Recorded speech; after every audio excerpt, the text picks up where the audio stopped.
Imagine that radiant smile the moment the beret is tossed into the air on a cold Minneapolis day. For decades, Mary Tyler Moore convinced the world that she was the embodiment of happiness and perfection. But my friends, the brighter the stage lights, the darker the shadow it casts.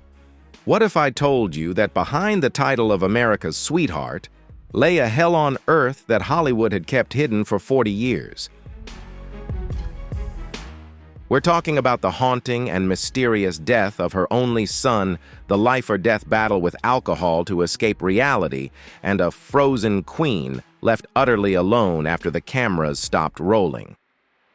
The truth about her isn't a fairy tale, it's a psychological tragedy that haunts the soul.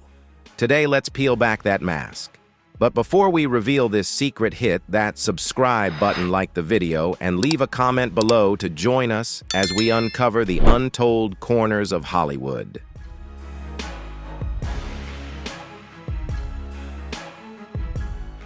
The 1970s. America was in the midst of a profound transformation. The Vietnam War, the Watergate scandal, and the feminist movement were tearing apart old values. Amidst this societal storm, Americans found a safe haven every Saturday night. It was in the smile of Mary Tyler Moore. With her role as Mary Richards, she became America's sweetheart. She represented a new generation of women independent, no longer needing men to define their worth, yet still maintaining the grace and softness of tradition.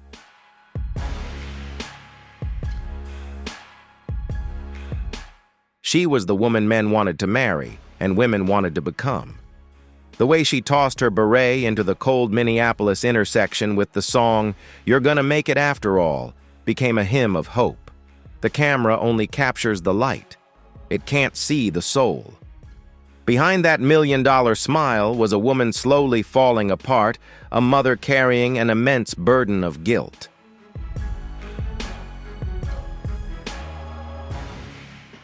A lonely wife in the very castle of fame, an addict playing Russian roulette with death every night. To truly touch the deepest pain in Mary Tyler Moore's life, we cannot begin with the red carpets of glory. We must turn back the clock to 1956. At that time, Mary was just an 18-year-old girl with large, innocent eyes and burning dreams of Broadway. But the script of life did not unfold as she had hoped.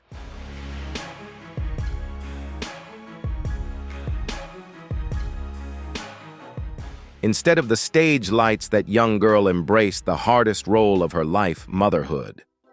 She hurriedly married Richard Meeker and gave birth to her only son, Richard Jr., known as Richie. Imagine a 19-year-old girl still trying to find her identity, not fully understanding the world, suddenly burdened with the responsibility of raising a fragile little life. She loved her child, but she lacked the skills, the patience, and most importantly, the presence. Then an opportunity to change her life came like a whirlwind.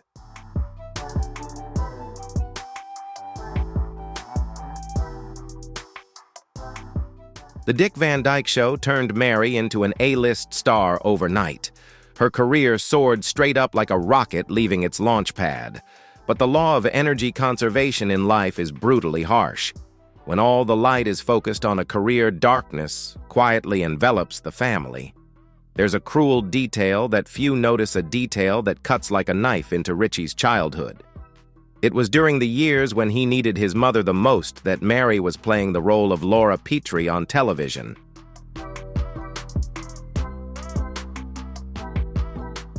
Ironically, her fictional son on the show was also named Richie Petrie. Richie grew up in the enormous shadow and harsh comparisons of that reality. Imagine being that little boy. Every night he sat in front of the TV watching his mother lovingly comfort, soothe, laugh, and solve every problem for another Richie. The mother on screen was the wife of Dick Van Dyke, the perfect woman who always had time for her family.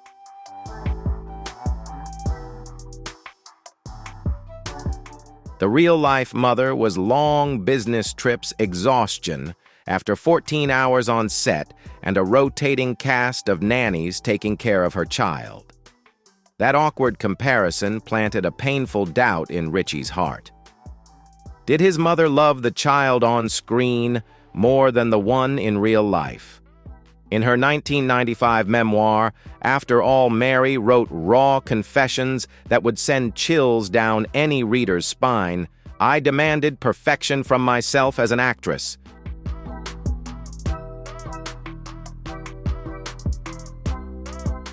And I drained every ounce of energy for work, so when I returned home, I was just an empty shell. I raised Richie more like a younger brother than a son. I wasn't there when Richie needed me the most. I let him down. When her first marriage fell apart, Richie became a luggage kid, shuffling between two homes but never truly feeling at home anywhere. He gradually retreated into his own world, moving in with his biological father, drifting through turbulent, uncertain years of youth.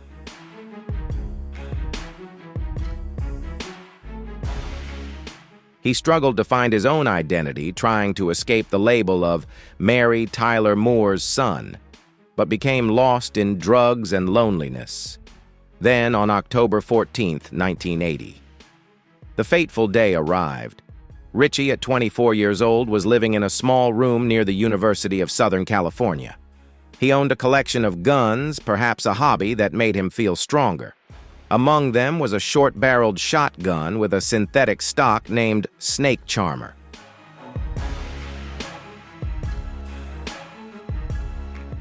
A name both haunting and deadly.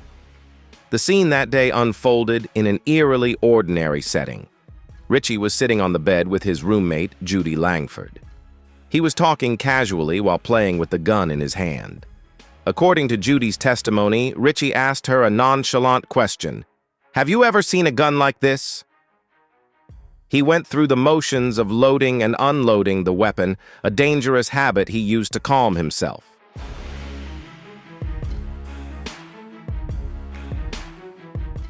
Then he raised the barrel, seemingly either jokingly aiming at his own face or checking the barrel, and bang! A deafening gunshot shattered the quiet of the evening. There were no last words, no preparation. Everything ended in an instant. Los Angeles police and investigators arrived swiftly. Their final conclusion, an accident. They discovered that the Snake Charmer had an extremely sensitive trigger mechanism so easy to fire if the safety wasn't properly engaged.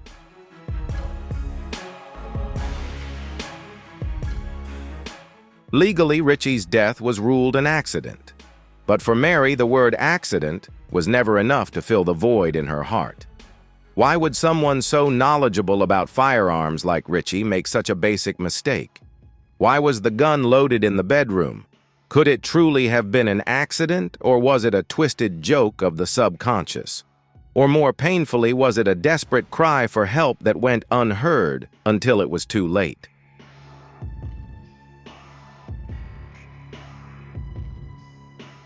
The news of Richie's death came at a time when Mary was at the peak of her career, having just won a Tony Award and earned an Oscar nomination for Ordinary People, where she played a cold mother who loses her son, eerily coincidental. In real life, she was standing at the edge of an abyss. She didn't scream in public. She didn't cancel any projects. She did what she did best to survive. She froze her emotions. She swallowed her tears and built a steel wall to keep the pain from spilling out.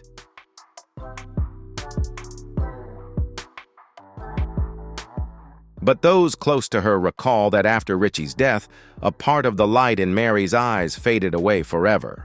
She carried the burden of guilt, the guilt of a mother who believed her absence, her ambition, somehow led to this tragic outcome.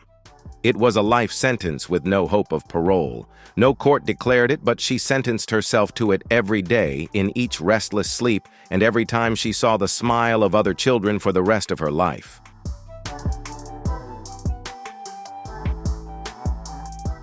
They say the loneliest place is standing in the midst of a crowd that is praising you. Mary Tyler Moore understood this better than anyone. To cope with the immense pressure of maintaining the saint image, she turned to a dangerous friend, alcohol. On screen, Mary Richards was the girl who drank milk healthy and sober. But in real life, Mary Tyler Moore was a high-functioning alcoholic.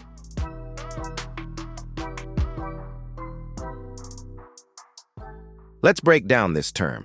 It's not the image of the drunk, disheveled person stumbling on street corners. High-functioning alcoholics still wear designer clothes, still go to work on time, still have their lines memorized, still make millions of dollars. They are masters of disguise, and Mary was the best actress in the role of the sober woman. She began drinking in the 60s, but by the 70s, as the pressures of running MTM Enterprises and the gradual unraveling of her second marriage weighed heavily on her, alcohol became her water.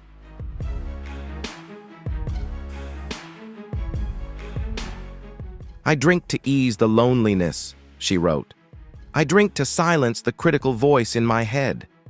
What was even more terrifying was that Mary had type 1 diabetes. She was diagnosed when she was young. For someone with diabetes, alcohol isn't just an addiction, it's a Class A poison. Alcohol disrupts blood sugar levels in a way that's uncontrollable. Each drink she took wasn't just about getting drunk, it was a gamble with her life. She was on a slow, self-inflicted journey toward suicide.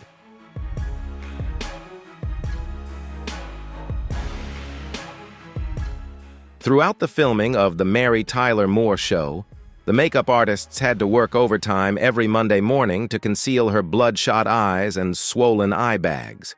Sometimes she would arrive on set with her breath thick with the scent of peppermint, the distinct odor of someone trying to mask the smell of alcohol. But no one dared to say a word. She was the queen. And in the kingdom of Hollywood, you never tell the queen that she's drunk.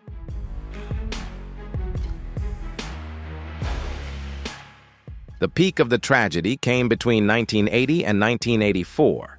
After the death of her son and her divorce, Mary spiraled uncontrollably. She drank from noon onward. She drank alone in her vast Bel Air mansion. She drank until she passed out, unable to face the deathly silence of the house. In 1984, a shocking event occurred. Mary Tyler Moore, an icon of American perfection, voluntarily admitted herself into the Betty Ford Center for rehab.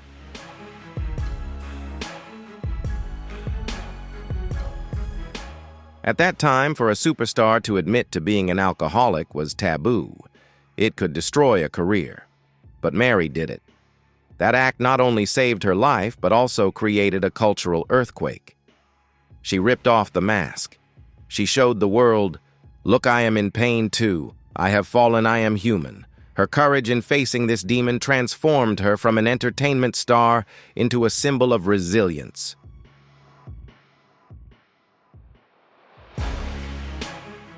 But the price for that lesson was decades of drowning in alcohol and the destruction of her body. If time travel were real, and it took you back to the set of The Mary Tyler Moore Show in the 1970s, you might face a cultural shock. You, like millions of other viewers, would expect to meet your neighbor. Mary Richards, a warm, smiling woman, a bit clumsy but full of love. You'd be expecting a hug, a glance filled with friendliness.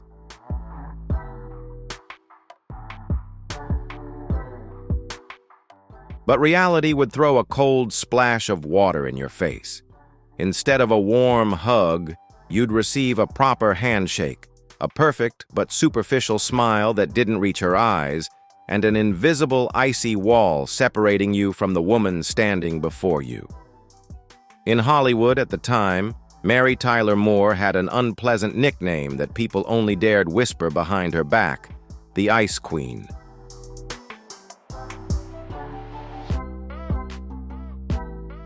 Many colleagues, writers, and crew members who worked with her described the atmosphere around Mary as eerily silent. She rarely participated in the noisy parties of the cast and crew. She didn't gossip. She came to the set, worked with laser-like focus, and left immediately when the director called cut. Cloris Leachman, who played Phyllis, once made a bitter and pointed remark: "She was there, but she wasn't really there."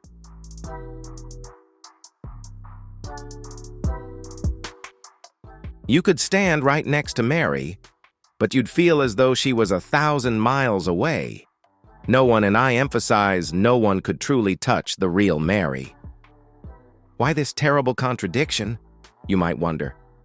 Why is the woman who portrayed the warmest character in television history the coldest in real life? Psychologists call this dissociation, an extreme form of psychological defense. Remember, Mary Tyler Moore was essentially an introvert, deeply shy and prone to anxiety.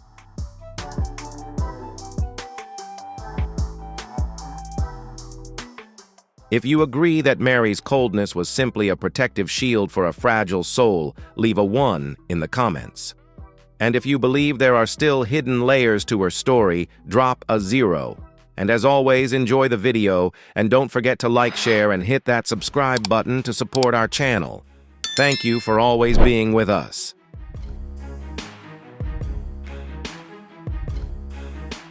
But fate threw her into the heart of an industry that demanded extreme extroversion. To survive under the scorching spotlight, she was forced to create a second persona. She poured all her warmth, humor, charm, and affection into the character of Mary Richards. Mary Richards was the version of herself that Mary Tyler Moore wanted to be but couldn't. And after draining all her emotional energy for the role, she returned to real life in a state of complete exhaustion.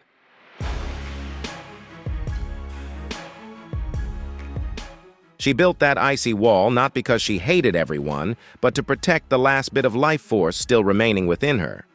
Furthermore, this coldness came from her position of power and the historical context. Let's not forget, Mary wasn't just an actress, she was the boss. She was the co-chair of MTM Enterprises. In the 1970s, women in leadership positions in Hollywood were as rare as autumn leaves, and those who truly held power were even rarer.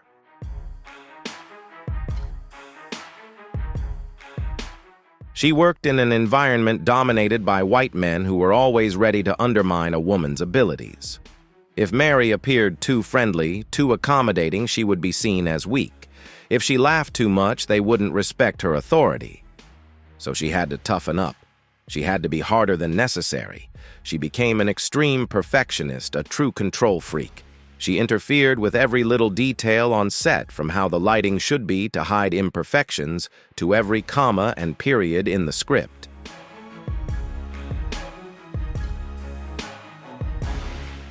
That control was the only way she could feel safe in a world filled with judgment. Her complex relationship with Valerie Harper, who played Rhoda Morgenstern, is the perfect example of this inner conflict. On screen, Mary and Rhoda were best friends, the epitome of female friendship sisterhood. They shared secrets, laughed, and cried together, but in real life, it was a quiet underlying Cold War.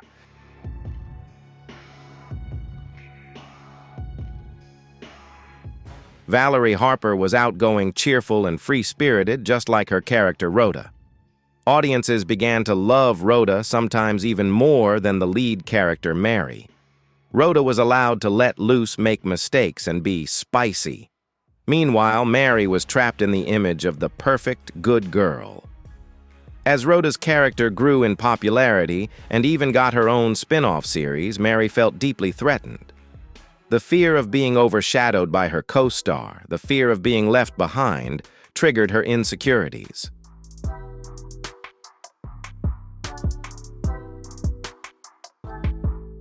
She didn't hate Valerie, but she envied Valerie's freedom, the freedom to be herself, something Mary could never truly have. Betty White, the wise golden girl of Hollywood who had seen through the depths of the industry, made a legendary remark about Mary. She wasn't as warm as people thought, but she was smart and talented enough to perform that warmth more convincingly than anyone else.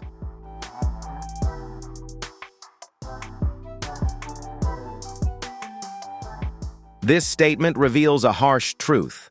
The warmth of Mary Richards was a product of exceptional acting skills, the result of a grueling artistic process, not a natural essence.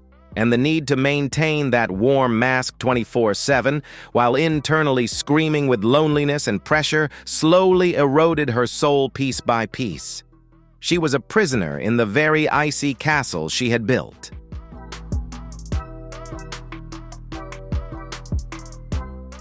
Today, when we watch the Mary Tyler Moore Show, it feels so lighthearted.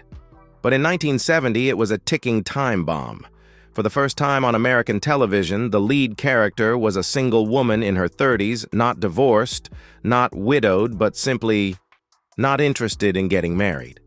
But to make that bomb explode in the most graceful way possible, Mary had to wage a brutal guerrilla war with the CBS censorship department.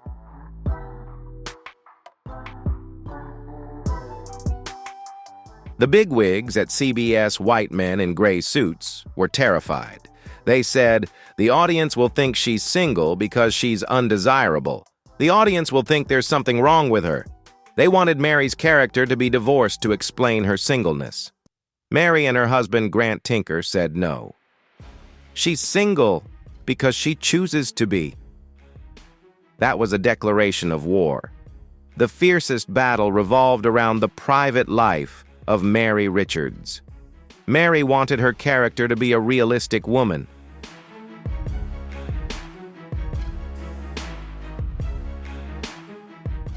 Realistic women date, and yes, they have sex. The writers wanted a scene where Mary comes home in the clothes from the night before. CBS shot it down. "No way she's America's sweetheart. She can't be promiscuous." Mary was caught in the crossfire.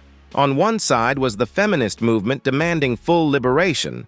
On the other side was conservative America not yet ready to accept change.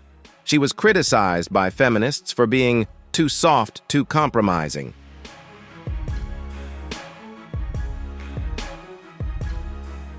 She was criticized by conservatives as too radical, undermining family values. But Mary chose the smartest path, soft feminism. She didn't have her character burn bras or shout slogans. Instead, she had her character ask for a raise. She had her character reject the proposals of bad men. She normalized the image of a woman as a boss. In a classic episode, when she discovered that she was paid less than her male predecessor, Mary went to see her boss, Lou Grant.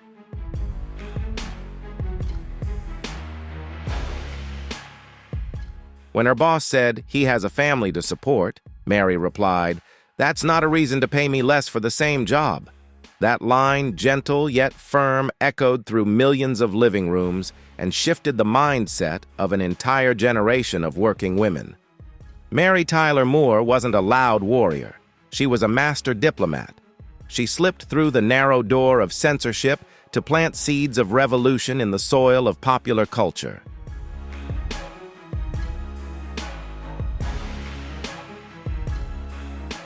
Finally, the missing piece that completes this tragic picture is the story of love, or rather the illusion of love under the spotlight. In the 1970s, if America had a Hollywood royal family in television, it was Mary Tyler Moore and Grant Tinker. They were the golden couple, the definition of success and power. He was the Silver Fox, a suave, composed executive with a genius business mind.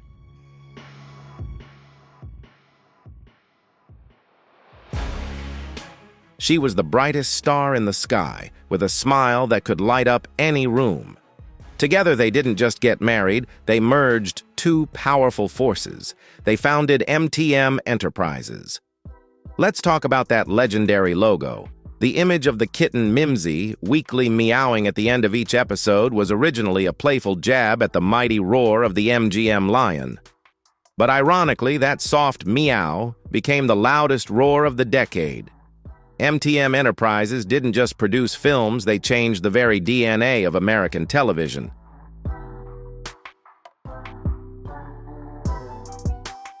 They put an end to silly sitcoms with fake laughter. They brought us the Bob Newhart show Rhoda, and later masterpieces like Hill Street Blues and St. Elsewhere. They proved that television could be smart, complex, multi-dimensional, and human. MTM was the pinnacle of creativity.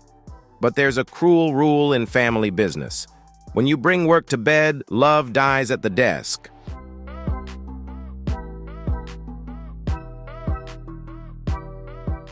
MTM Enterprises was like their greatest shared child, but it also became the monster that consumed their marriage. As the empire expanded, the distance between the couple grew. Grant Tinker, with his ambition to conquer the world, was always busy with grand strategies and late-night meetings. Mary Tyler Moore, the perfectionist and sensitive soul, found herself drowning in the pressure to maintain her acting brilliance and her silent battle with alcohol.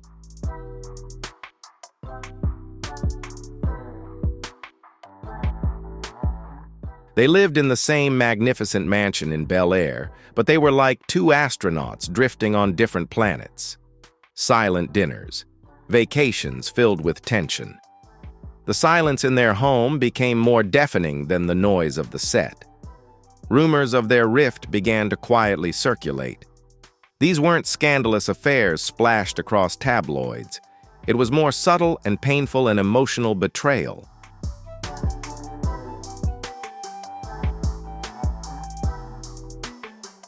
Both sought comfort and understanding in others simply because they no longer spoke the same language. Grant found peace in his work and the women who admired his management skills. Mary found solace at the bottom of a bottle and in solitude. When the marriage officially ended in 1981, it felt like the final knockout punch to Mary, who had just recently lost her son, Richie. The divorce forced her to confront a bitter truth that tore her heart apart.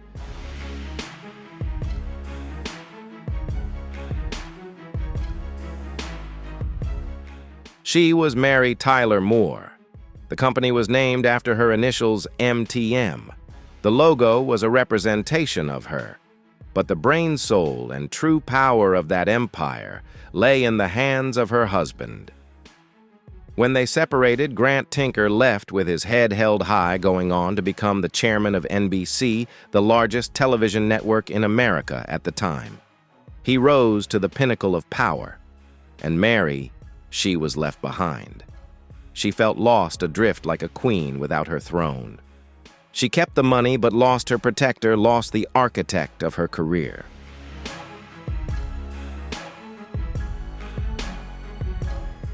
She had to face middle age with her acting career on the decline and a broken heart with no support to lean on. The collapse of this marriage was the harshest proof of the price of ambition in Hollywood. They had everything humanity desires, unimaginable wealth power that shaped culture, global fame.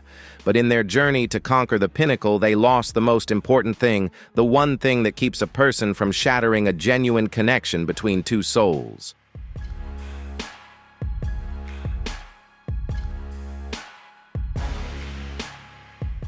Mary Tyler Moore made it after all, as the theme song of her show goes. But when the night fell in the quiet mansion, where there was no laughter from her husband or son, she truly felt the high cost of making it.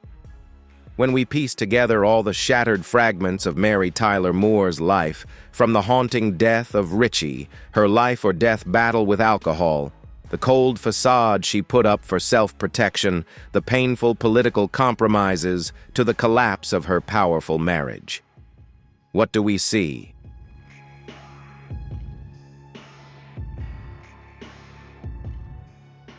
What we no longer see is a flawless, perfect statue, as Hollywood wants us to believe. Instead, we see a human being, a woman stripped bare with scars, fears, and mistakes. But it is precisely because of this that Mary Tyler Moore became greater than ever. Her greatness didn't lie in never falling. It lay in the fact that she fell hard into the deepest pit of tragedy, but still found a way to rise. She successfully overcame her addiction.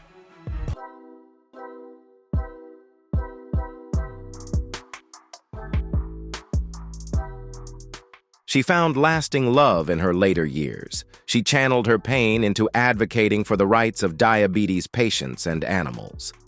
The distance between the radiant smile of Mary Richards and the silent tears of Mary Tyler Moore is the proof of this extraordinary woman's strength. She sacrificed her own peace to bring joy, hope, and inspiration to millions of others.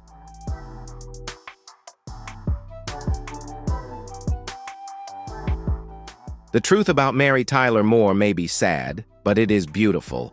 It reminds us that behind every legend is a struggle for survival, And next time you see her image tossing that beret into the air, remember it's not just joy. It's a symbol of resilience, of the ability to smile even when the heart is breaking. So when the stage lights fade, what remains is not the trademark smile, but a mother, a woman full of scars, trying to heal the broken pieces of her soul.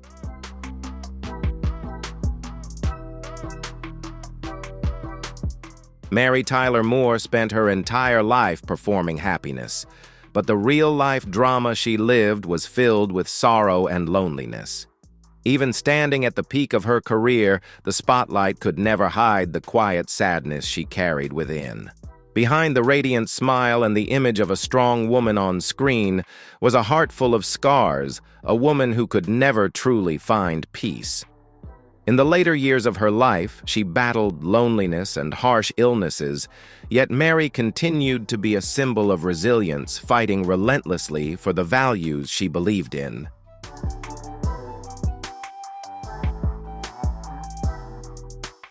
Do you feel sympathy for the fate of America's sweetheart, or admire the strength that hid her immense pain? Was that smile an extraordinary display of strength, or the mask of one of Hollywood's greatest tragedies? Share your honest thoughts in the comments below. Don't forget to hit like and subscribe so we can continue uncovering more hidden stories next time. Thank you, and see you soon.